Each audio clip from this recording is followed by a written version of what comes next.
Welcome to another episode of Canopy Practice Success. I am your host, Casey Brothers. Today on the podcast, I'm excited to welcome Jonathan Medows, a New York-based CPA widely known for his deep expertise in taxes for freelancers, creatives, clergy people, maybe a better term for that, and independent professionals. Jonathan runs Medows CPA, a boutique that blends traditional accounting with modern financial planning, business guidance, and education-focused resources that help self-employed individuals thrive.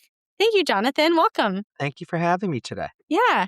I'm excited to dig in. I kind of teased this a little bit before we actually hit record, but I just love that you and your firm are focused on very specific clientele. I'd love to hear your story there. How did you identify that these are the people you wanted to work with? I know I threw in clergy there at the end. It wasn't in my script. It was something that you had mentioned as like their fun clientele for you. Yeah, talk about how you got there, how you found these people, and are there others? So I started my firm with one client. So like a lot of people, I advertised. I used the internet when it was in 2004. I used the internet to grow my practice. I used Craigslist, listed my credentials, and frankly, whoever emailed me, I responded. And after a while, doing this for about 2, 3, 4 years, I started to notice which clients resonated with me. Clients that felt that I added more value than not, and clients that, frankly, from an interpersonal perspective, I enjoyed working with. And I quickly noticed that I liked working with self-employed people. Because with self-employed people, you can always guide them to tweak the next year. Maybe I can help them to find deductions for the past year, but I certainly can give them guidance for the following year. With people that work for themselves, essentially, I'm just the umpire. And a lot of times they would owe money because they're wealthy people that didn't have enough money taken out for taxes, and they would shoot the messenger. And I found with self-employed people, even when they owed, if I could somehow find a way to reduce their liability a little bit, they were much more grateful. And that resonated with me. And perhaps because I was on the journey with them, developing my own business, their issues and their needs and their stresses resonated more with me than with people that were not self-employed. Yeah, you're able to be a little empathetic because we're on the journey together. I may be a few steps ahead, I may be a few steps behind, but we walk together. Yeah. So you identified this attribute that you really liked. Talk to me about how that has impacted your business model, your operations, your pricing, maybe even or even your marketing. I'm sure it has had a huge cascade. Absolutely. So my marketing, and it depends. Sometimes most of my marketing material is targeted to self-employed. Not everything, because there are certain tax changes that come out, and I like to be timely, especially the big beautiful bill. There's a new Trump account for children. So that necessarily isn't targeting self-employed, but self-employed people have kids. So I try to be on target by writing to self-employed. By example, during COVID, there was certain economic relief, if you recall. Mm-hmm. I wrote the perspective of freelancers. So I really tried to write from the lens of freelancers and small businesses. I morphed the touch into small businesses as well, which is essentially more successful freelancers if you think about it, because the owner still has the same issues. So our writing and our marketing is geared towards them. Our pricing is geared towards them because, frankly, you have different people in different levels of startup activity. So you have to be price sensitive to them. And also our offering and services. So I can tier up and tier down depending upon what people need. People that are price sensitive, they want a little bit more no frills, and that's okay. We can do that. People that are more successful or busier, frankly, want more services, and we can add that as well. So I'm not one size fit all. I try to be flexible with people, meet them where they are. Yeah. Now you said a verb several times that as a marketer, my ear catches it. You said write. You're writing. And I actually just pulled up your firm's website. There are a lot of articles. You're writing blogs a lot. Yes? Is right. Blogs, tax articles on third-party sites, correct. Okay. This is so uncommon, I feel like. It's very rare that I come across an accountant who is writing content based on tax updates or things that maybe even not just tax updates, but things that are just pertinent to your audience. Because I feel like there are plenty of listeners who are like, I don't have time for that. What do you mean, right? Where do you see the value in this? And you obviously see a value. And I'd love Absolutely. So part of what I do is education. So I have a staff. Prior to speaking with you, there was a little bit of an issue. I had to do some education. I spoke with my manager. I said, please speak with our senior accountants. Of course, you're going to put in our checklists. Of course, you're going to email them, but I want you to have the conversation because we have to teach. Mhm. I'm a teaching environment. I'm constantly learning.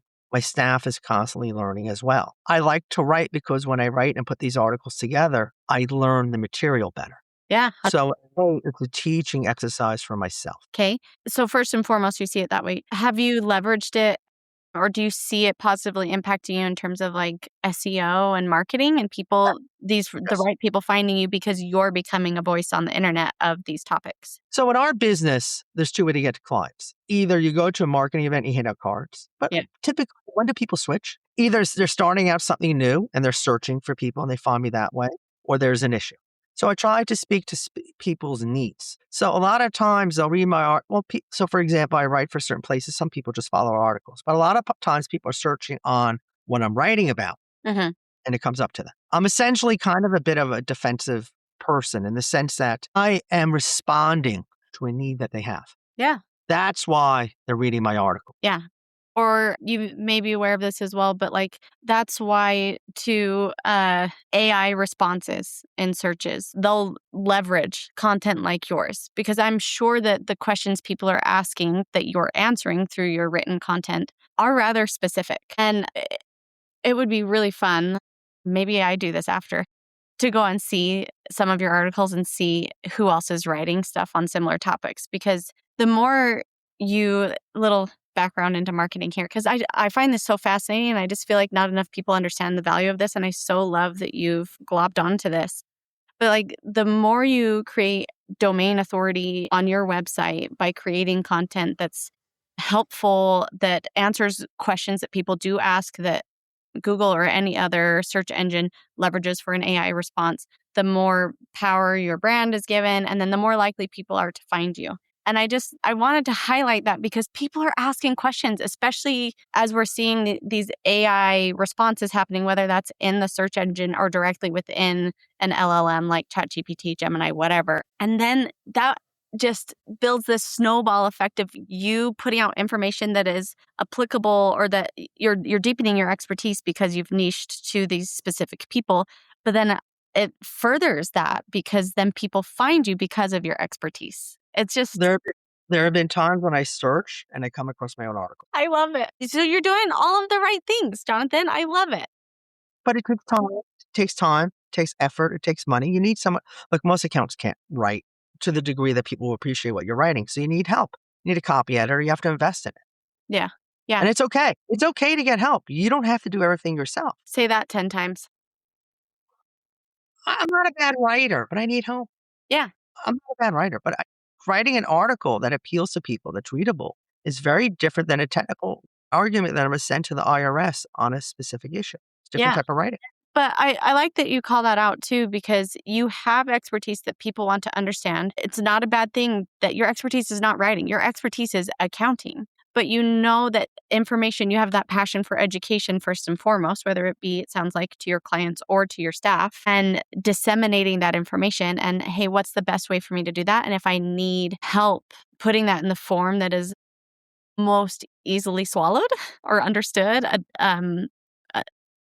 then you're going to get that help. And I love that. Yeah.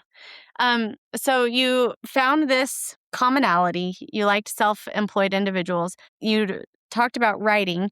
Talk to me about your processes and the team that you set up and how finding that characteristic has impacted the way you've built your business. So I'm looking for people that take responsibility for their work. I can teach, but I'm looking for people that will own their work and put the hours in. It's not a 9-to-5 job. So if I find that and they have the technical background, that's great. So what we try to do is take repetitive work, similar work, because then I can identify patterns and teach them how to do things. So for example, if I'm dealing with a lot of freelance workers in New York City, hey, you know what? Aside from where we report the freelance income, there are very specific New York City issues tied to these people. So it allows me to leverage and create checklists to teach people. And the art of repetition brings expertise. So what happens is you'll have something, and I encourage people to do a little research on their own. As I was telling someone earlier today, I said, I need people to reach, not to jump. When you feel like you're jumping, call me. But I'm not going to spoon feed it to you after a little while. Initially, I will, of course. But after a while, I need you to come to me, to do some research, and then speak to me. I try to treat people like adults. This being said, we of course double check all the work. And if there's higher risks, we'll assign it to more senior people. I do have to keep that in mind. Mhm.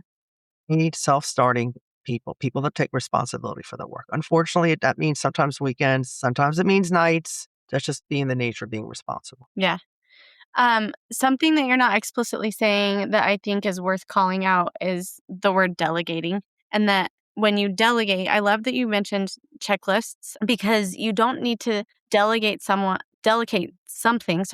to someone who's as equally skilled as you. Absolutely not. So, in that in mind, I actually developed our own workflow Okay. whereby I can essentially route tax returns. Different types of tax returns of different various stages, and I can route that through our offices. Meaning, I preparation for certain types of tax returns will automatically go to Team A.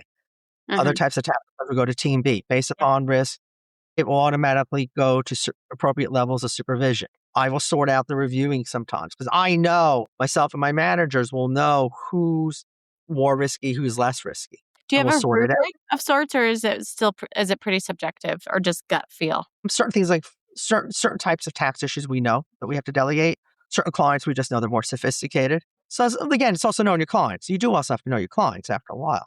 But I have very structured workflow, meaning I have software that manages the workflow in my organization from beginning to end. And I'm constantly tweaking this. And what I'll do is, frankly, always like in April, I'm already writing down my issues that I see for next year. Always reviewing, always tweaking, because you can always improve things. Is autophagy the word I'm looking for? When something is left alone, it automatically will disintegrate into chaos. Um, and that's the same thing with our workflows. Yeah, you can't just set it up once and expect it to work and work well every single year. You live in a world of change. You live in a world of clients growing in their own regard, you gaining new clients, your employees coming in and out of the business. You live in a world where the technology around you is changing and maybe you adopt a new technology, this, that, or the other. I love that you've highlighted that it's something that you're already taking notes on to then. Absolutely. I'll give you an example. IRS is going to eliminate the ability to send in checks to clients or payments. I'm not sure when. I got a notification from my insurance company. There's a webinar. So A, I'm paying attention to education, watching other professionals speak. B, I'm going to take that feedback and see, we're going to have to change our workflow and communications to clients as well. Internal staff, then clients, and then our workflow to make sure that we meet this. Yeah. Talk to me a little bit too about maybe the culture you've set up on your team to enable them to identify and surface similar things as well. So my team, for the most part, a lot of people have been with me for a while. So we have 2 managers and 4 senior accountants. Essentially, I manage the managers mostly and the senior accountants. And people know if something's up to ask. I send them articles constantly, and they know to go up the chain of command and to ask other people, and then eventually it comes to me. So I do try to respect boundaries. Yeah. But people have been working with me for 5, 6, 7, 8 years. So I know their strengths and weaknesses. Yeah. Yeah. When you're sending articles, what are some of your favorite sources, publications for your own personal education? Specific publications? Yeah. Yeah. H does a nice job. I have a CCH. subscription to that. Yeah, Okay. CCH. I like CCH, and then a lot of the other, like Intuit sends out articles, and other publications send out emails, and if I see something, I'll forward it. I'll forward to them. I go to CCH. I have a subscription. I find they do it very, very thorough. Okay. Cool. Um, Now, as you look at a firm who might be looking to do what you have done, you said you identified these attributes of clients within the first couple years. Did you have to fire clients? Did you have to maintain those few that first came on in your first few years as legacy buddy clients? Or how did you make the transition? So I think it's a little bit of both. Okay. Sometimes clients so I don't like to fire people because it's confrontational, and also, frankly, it's draining. On occasion, we have to. Don't get me wrong, but that's my exception more than my rule. That's just maybe my personality. Hmm. People eventually will get rid of themselves. You can make people go away, either raise your fees or they don't get you. You delegate them to someone else. I always feel it's best that clients leave you rather than you fire them. I like that. That's just my style. Other people disagree. I'm a nice guy, so perhaps but No, that's just my. I think that's an important call because I've been hearing the phrase firing your clients for several years now with the concept being, don't be afraid to do some of the things that you're saying. Raise your price, change your qualifications for the types of people you want to work with. But I like that you're calling this out because I do think it's a mental shift of like, no, I'm going to raise my price. I'm not fearful of a conversation I have to have with my client, and they're a human with the ability to make a choice, and whether they choose me or not, fine, but I know what I'm choosing and what is going to be best for my business, and I'm going to move forward this way. But you don't have to be obnoxious when you do it. Try to Yes. do it in a professional way. Look, if you're charging someone $1,000, raising them to 10,000, that's obnoxious. If you're charging them 1,000, raising them to 15 or even 18 or 2,000, whatever it is, that's fine. Try to be nice. It's difficult. You're dealing with people, you're dealing with personalities. The other thing I would recommend, frankly, is have other people do this for you. If this isn't something that you're comfortable with, get help. I'll give you an example. AR. I don't like it. Stresses me out. It's money. I have someone helping me do it. If you don't like to do certain things, there's nothing wrong with getting people to help you and you being Mr. or Ms. Nice Guy. That's fine too. Yeah. You don't have to do it. It has to be done. Yeah.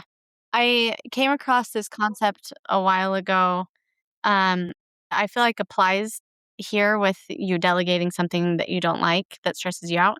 That many people in business think that they need to strengthen their weaknesses. And I heard ages ago this concept of no, strengthen your strengths, focus on your strengths, and make sure that you build a team that is complementary to you. And that is such a great example of like, Jonathan's strength is not AR. It stresses you out. So frankly, yeah, have someone else hired on the team to do that. And don't worry about something necessarily being your weakness, but lean into your strengths and let everyone on your team do the same. I had a friend of mine years ago told me I need to be grandpa a little bit. Got to be the nice guy. That's Okay. okay. You got to know the roles at Yeah. times. Yeah. Team effort. Like, Yeah. as you said, that people that are complimentary. And don't be embarrassed to ask for help. I think most professional in the accounting arena feel they have to do everything themselves. Maybe some of it's financial. I understand money. You don't have the money to do things at certain times. I get it. Believe me, I literally cleaned the men's room when I first started. I get it. But as you grow, I'm a bigger fan of getting junior accountant right away and administrative staff, good admins, so to free you up. Yeah. You as a partner, you're the rainmaker. If you want a better client base, that means you just got to be nicer and more sophisticated. So that means you got to work on that. And if being bogged down in minutiae admin and booking appointments and AR and all that stuff is going to wear you down, you're not going to be successful. You have to invest in your business. Yes. Most make this mistake. Yeah. I hear these mistakes being made all the time. And I also kind of beat the drum, I guess, that this isn't an accountant's issue, it's an entrepreneur's issue. And that by nature of being an entrepreneur, though your expertise is in accounting, it's not that you're plagued with this because you're in accounting. It's something that is a natural thing when becoming an entrepreneur. And it's scary this business that you're starting is your baby in a way. And it's scary to think, how can I delegate something to someone? Will they do as good of a job? I think that's very human in general, though. But when you, again, have this mental shift that I really like that you highlighted, I think it's easier to then hire to see like, okay, well, what do I need to make up for? I know what I like to do. I know my strengths. What should I be looking for in someone else? And it's not about trying to find another you. And don't ever try to find another you. Find a Mary, a John, a Philip, or whatever, like people who will be the yin to your yang and round out the business. Yeah. Correct. You have to invest time and money and time to make that successful. Yeah. You can't expect someone to come in and just hit the ground knowing everything you do. Right. And you started your firm in 2004 and you're now, you said Correct. 15. Correct. So you've hired 14 people, maybe a few more in there if people have come and gone. More. Yeah. Yep. What are some of your biggest learnings then in the hiring process as you're evaluating someone? Do you have questions that you really like to ask? So the first thing I need to see is, do they have technical expertise? Or let's phrase it, they don't have the expertise yet, but they have foundation. Okay. 2, I'm looking for people that have a strong work ethic. How do you evaluate that? I'll ask them about challenges that they did. I'll ask them about hours that they put in their job. I sometimes just get a sixth sense from people after a while. Okay. Anything else that you've liked or that you've found when looking for individuals? Also, certain headhunting firms after a while, certain channels, certain schools. I've had luck with certain schools, certain headhunter schools. I know if I hire people from certain schools, they tend to do well. Not everyone, obviously, but Yeah. Yeah, you find like people attract like people. I actually like to hire siblings. In the past, I've had siblings work for me. I'm having it again. I like it because I find a culture of accountability. By having, just If by you're nature of sitting, having someone interesting. yes, I know some people firms don't like it. I find it works very well for me. Well, it's funny you say that because at least in my career, I've had instances where I've tried to refer my husband to a position that gets open at a company I'm at, and it's never worked out. And I feel like there's always this worry of nepotism. And I know even in like other job applications I've applied for in the past too, that's a common question I come across, especially with a large company. Absolutely. Are you related to anybody? Doesn't phase me at all. There's a culture of accountability that I like. Yeah. I'm like, I'm going to see this person at Sunday dinner. I Yeah. better, yeah, Mhm. step up my game. Interesting. It works for me. Again, it may not work for other people. I just want to be dismissive of it. Yeah. No, I love it. Okay. As we round out our conversation, I do have a couple of rapid fire questions for you. Do you have a favorite tax deduction or tax hack that you feel like other firms miss? In New York, a lot of people work from home. A lot of firms are reticent to take a home office deduction, but in New York City, it's very common for people to work out of home. So I like that. Okay. However, as a corollary, I'll tell people to tone down travel and meals because I find that they tend to be abusive and people with excess travel and meals tend to have audits, more likely than not to be audited. Again, I, I'm New York-centric, so there's also the New York State Department of Taxation and Finance, so I'm sensitive. Look, even if you win an audit, and we do win audits, of course, it's still the stress of going through it is rather unpleasant. yeah, it's like, let's just avoid it entirely if we can. Possible. If it's legit, but I'll make sure. If I think something's excessive, I'll ask. Yeah. What's one piece of advice you'd give every first time self employed person? You're going to go backwards to go forward. Okay. I went backwards, and yeah, you're going to go back financially. You're going to make less money initially. You're going to have to be prepared for it. Transition into it. Mm-hmm. I was able to do this because I was in graduate school when I started my CPA firm. I have other degrees, and I had very modest expectations in terms of money. Yeah. And just giving yourself the room to ramp your business. I had 3 jobs at one point while I started this Yeah. because I needed just to, as as we built the practice, I ditched the other part-time jobs. Yeah. Yeah. Yeah. Okay, last one. What's one tool you think every freelancer should be using? Or if we want to broaden it to self-employed individual? I think just communicating with clients is the main thing. WhatsApp, email, text messages, but have a number separate and apart from your work. Yes, please. Please, please, please. Be responsive, but then again, you don't have to be a slave to these devices. I'm a bit guilty of it myself at times. I Yeah. have to admit, pretty responsive to people. The main thing is starting a business is communications. People like it. Be responsive, but if people are abusing it, slow it down. Yeah. Yeah. I think that's a good call out. I love that you said don't have a separate number. And if you can put it in like a secure channel, whether it's a WhatsApp or a Slack Mhm. or something. Yeah. Or whatever floats your boat. Yeah. For me, I use WhatsApp now because I have a lot of international clients. Mm. So for that, they don't still. It's a money issue because they don't want to call. Yeah. Okay. Well, Jonathan, thank you so much. It was so fun to delve into your business and get into the nitty gritty with you. I love that you've found writing and marketing. As a marketer myself, I'm passionate about those things and I know it benefits business. So it's really fun to find an accountant that does that as well. Thank you so much for having me.